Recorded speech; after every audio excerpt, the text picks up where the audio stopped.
Spida Hunter from ehbfitness.com. I'm here about the kettlebell. Good old faithful kettlebell. Most people know about the kettlebell. If not, that's a kettlebell. I'm just my good friends. I'm representing Jason C. Brown, Pamela Clee. I hope I said your name right, Pam. Kettlebell Athletics. That's how we roll. No, they're good sorts. I'm going to shamelessly steal some of the tips that I've learned from Jason C. Brown and Pam, from Jason Pam, and share them with you today about the kettlebell. It's a fantastic tool, and as they will tell you, it's not everything, but it is a fantastic tool to have in your toolbox.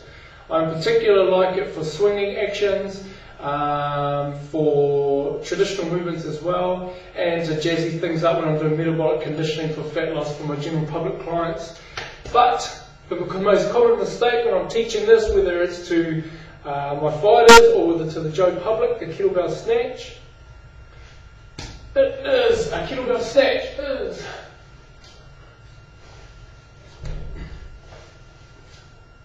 That action there is a kettlebell snatch, one-handed, two-handed. The most common thing we see in that, or I see in that, is from here, they come up and then the kettlebell comes, boom, swings down and bangs you in the wrist with the on your wrist. So to combat that, to get rid of that, you have to kind of punch the ceiling.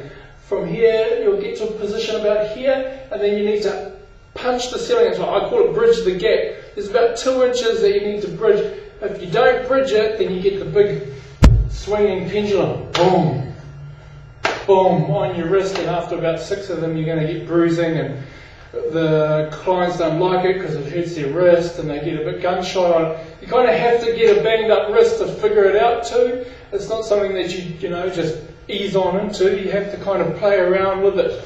So let's have a play. Punch, punch, and punch the ceiling. Punch the ceiling. The second tip for this is to absorb the weight. If you stay up tall with your legs straight, if you stay up tall, you're going to have problems as well. I like to absorb the weight, so I create force and then I absorb force. Punch and absorb. Punch. So I quarter squat, stick my ass out, again, to absorb the weight. It's one thing to produce force and power, it's another thing to be able to absorb force and power. So you need to be able to do the two, because the two work in harmony with each other. It's no good producing force when your body can't absorb the force. So, thank you Jason and Pam for your fantastic work on teaching kettlebell exercises, fundamental exercises. Steve Cotter's another great person to see some crazy shit on that with him doing some stuff. So he's another good resource. Of course, Dragon Door as well is another great resource.